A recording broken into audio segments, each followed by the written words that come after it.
Hey, this is Mariela from the Functional Company. So I'm going to give you a little bit more information on the difference between some good fats and some bad fats. And before I start, I just want to say there's some construction going on, so you might get that in the audio. I apologize for that, but the show must go on. So here we are with some, I want to give you some examples of some good fats and bad fats and how to think of it, right? So when I look at fats, I think, well, what is the most natural state of the fat? If it had to go through a lot of processes in order to actually render that oil or fat, then you're just like, that's pretty synthetic, or that's toxic, it's damaged. The oil is already damaged. If it's already damaged, then it's going to be toxic for my body, right? So a saturated fat doesn't mean necessarily that it's bad, or an unsaturated fat does not necessarily mean that it's bad. What we just want to take care of are just the sources, that they're very clean sources of the product, and that that the process didn't damage the fat itself. So in the area where you're seeing bad fats here, for example, you've got vegetable oils, canola, corn oil, and soybean oil. These things are, the way that they make these oils, like you go to the store and you'll actually see a huge tub, like at the bottom or somewhere, and you're just like, wow, I could get a whole gallon of oil for $3. And you're just like, this is gonna last me the whole month for a family of 4. This is fantastic. What a deal. But when you actually look at where that oil came from and how it was made, you know that in order to actually get that oil, you have to actually push it through a high heat process. And that process of heating it will already damage the oil. So when it damages the oil, it has an odor, a very smelly odor, something that's very unpleasant. And the color of it is also very muggy. It's not very pleasant to look at aesthetically. So then what you do once you have that oil is that you put detergents in it to cleanse out the odor, and then or deodorants to cleanse out the odor, and detergents to actually clean it out, and so it looks clearer. But those things are also toxic to the body. So by the time you're getting this deal in the store and you're getting like that $3 tub of oil, it's already toxic. So that's going to create a lot of inflammation for the body, and it's not something that we want to see. And that's why I suggest to stay away from this stuff, because of the processing. You don't really get a lot of oil out of this soybean, corn, vegetable oils, right?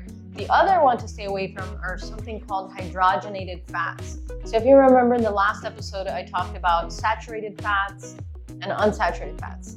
And an unsaturated fat is missing a hydrogen. So what they do is they'll get like a vegetable oil, and then they'll make it hydrogenated. That means they'll push another hydrogen in there, and they'll make it stable. And the point of it is so that it has a very long shelf life. For example, you'll get a candy bar, and if you look, it'll say hydrogenated oil. And that means that candy bar or that thing is going to last you on the shelf for a year or 2. And that's fantastic for profit margins. But what about my health? I don't want to be consuming these things that last forever and are actually very toxic and inflammatory for my body. So those are the things I want to take care of. Oils have different shelf lives naturally, right? But it's definitely not going to last you 2 years, especially if it's exposed to oxygen. It just damages the oil over time. So that's the deal with hydrogenated fats. They're very inflammatory. You find them in so many different commercial products, and the point of them is to extend the shelf life so that the profit margins will maintain. But this is very inflammatory for the body. It takes many days for it to try and kick it out. It really confuses the body in terms of how to utilize it. It's not very useful and very inflammatory. You want to stay away from those. So this is a reason, right? We want to avoid as much inflammation in the body as possible. We want to get the oils in their most natural state. They can be a combination of saturated fats, monounsaturated fats, polyunsaturated fats. And so you get them from different sources. So here we have some examples of the good fats. You see I have grass-fed butter and ghee. These are both, ghee is just clarified butter, which means that you've taken the milk solids out. So if you're allergic to dairy, you can have ghee. Or if you're trying to cook something at a higher temperature, ghee will sustain higher temperatures without damaging the oil. Each of these will also have a smoke point, or like a point where the oil or the fat actually gets damaged. So if you go above that, even though it's healthy oil, once you damage it, it's also toxic for the body, right? So you don't want to be consuming those things in high quantities. So let me tell you one example. Extra virgin olive oil is a fantastic oil. It's really great for our overall health. It's mostly monounsaturated, although it has a combination of fats. And if you put it over salads or cook it at low temperatures, it's totally fine. But if you're going to cook fries in that, frying something is a very high heat process, right? That damages the oil. So now you see places that are trying to be healthy, and they'll say, oh, cooked with olive oil, fried in olive oil, French fries fried in olive oil. I'm like, yeah, that's super damaged already. You know, the oil damages at that temperature. So if you're really wanting to fry, you want to get things that have much higher tolerance for heat, which might be ghee, possibly coconut oil, or real lard. These have higher tolerance for heat. And so, you definitely don't want to be cooking in peanut oil or nut oils, which have a lower tolerance for that super high heat. They get damaged, or olive oil, even though it's healthy. So you kind of have to think with these things. What's its natural state? How much heat can it tolerate? And then above that, I know if I consume it in higher quantities, it's going to be toxic. It's not just healthy because it's olive oil.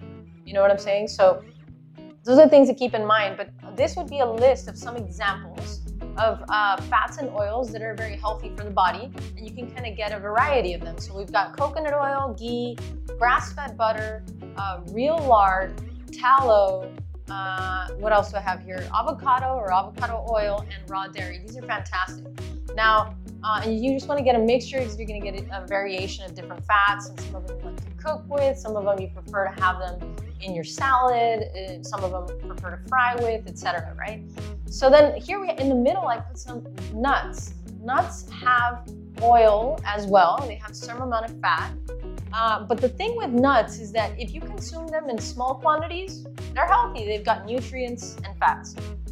But if you consume them in higher quantities, they actually create inflammation in the body because they have something called omega-6s, which in high quantities, they're basically more inflammatory for the body.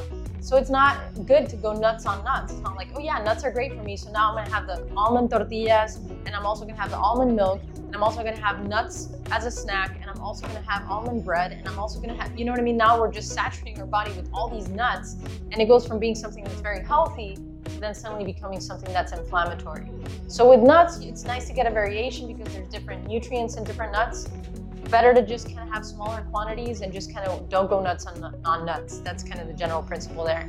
They're healthy in lower quantities and can become a little bit, inflammatory in higher quantities. So just think with that. I just want to give you an overview in terms of some options for good fats and bad fats. Now, this isn't a whole comprehensive episode on fats, but I want to give you just an overview. And I want to recommend a book that's called Know Your Fats by Dr. Enig. If you want to know more about all these different things, that's one great source, and another one is westonaprice.org. You can find out more about different fats and just kind of sources of fats and things like that. But Dr. Mary Enig did a bunch of research. She's fantastic Ph.D. on fats, and she wrote a book. It's called Know Your Fats. It's incredible. Probably the most comprehensive resource on fats that I could recommend to you. All right, hopefully that information was helpful for you. Thanks so much for tuning in, and I will see you on the flip side.